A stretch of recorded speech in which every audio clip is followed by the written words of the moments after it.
Oi, então eu e meu grupo a gente vai apresentar sobre a terceira revolução industrial. Então, ela corresponde a um período após a Segunda Guerra Mundial, em que o aprimoramento e os novos avanços do campo tecnológico passaram a abranger o campo da ciência, integrando ao sistema produtivo. Essa fase da Revolução Industrial, ela também pode ser conhecida como Revolução Técnico-Científica e Informacional. Como surgiu a terceira Revolução Industrial, como ela ocorreu? Ela ocorreu ali pelo século XX, na década de 1950, e nesse momento, diversos campos do conhecimento começaram a sofrer mudanças em consequência do avanço tecnológico, que foi o que foi marcado a terceira Revolução Industrial, o avanço da tecnologia. As indústrias que desenvolveram alta tecnologia, elas começaram a se sobressair em relação às indústrias que se destacavam antes nas outras revoluções. E assumiram a posição de destaque os campos da robótica, genética, informática, telecomunicações, eletrônica, entre outros.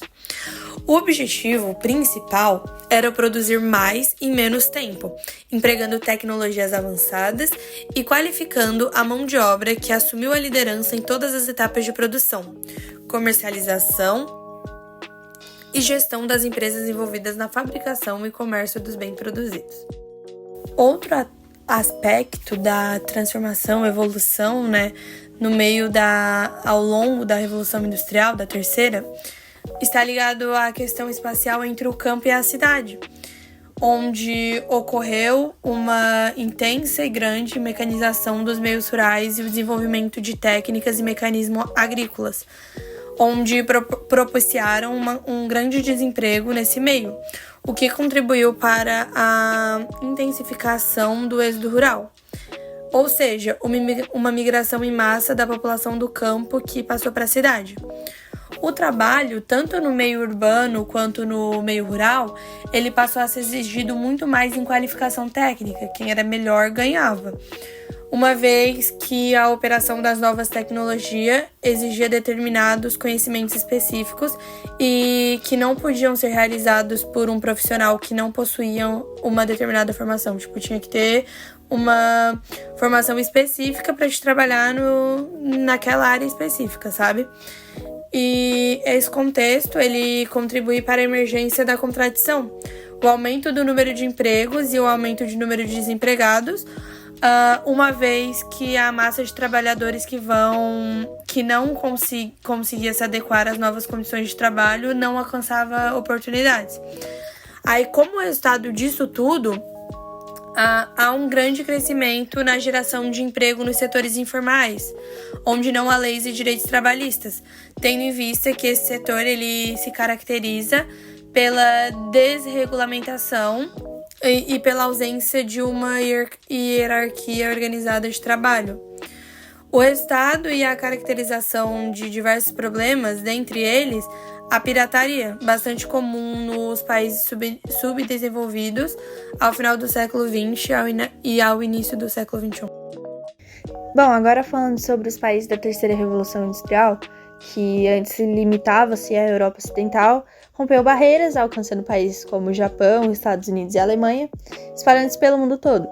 Nesse período, países como o Japão e a Alemanha encontravam-se devastados pela Segunda Guerra, ao passo que os Estados Unidos, juntamente aos seus aliados, atuavam no projeto de recuperação e reconstrução dos países que sofreram as consequências da guerra por meio de ajuda financeira. E as principais transformações ocorridas durante a fase da terceira revolução industrial foram nos Estados Unidos e Japão e Alemanha, que ao priorizar investimento nos setores da educação, ciência e tecnologia, estavam buscando tornarem-se potências.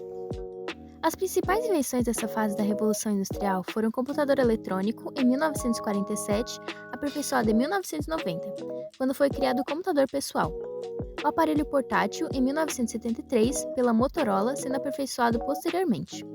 A ARPANET, precursora da internet, em 1969, sendo popularizada em 1990.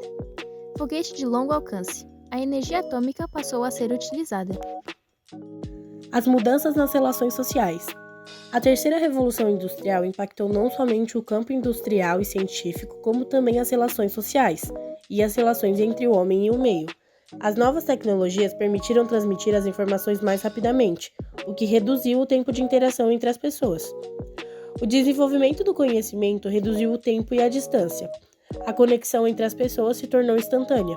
O processo de rompimento de barreiras físicas e temporais, responsáveis por conectar culturas, línguas, história e tradições, passou a ser chamada de globalização.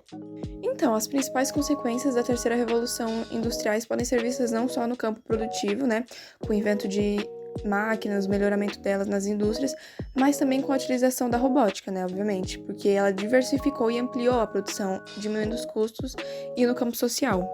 Muitos produtos atualmente utilizados por nós e que fazem parte do nosso dia a dia foram criados nesse período, já que as inovações eletrônicas facilitaram a nossa vida da população e aproximaram quem está fisicamente distante. E a internet, ela auxilia muito isso, já que nos dias atuais ela influencia a vida de milhões de pessoas, permitindo a difusão de informações, as mensagens, aproximando as culturas, independente das condições geográficas como a localização. Bom, são consequências também da terceira revolução industrial, o crescimento cada vez mais acelerado das economias, assim como a substituição das fontes de energia convencionais por fontes de energias alternativas, também a consolidação do capitalismo financeiro, aumento de multinacionais, investimento de pesquisas, essas coisas.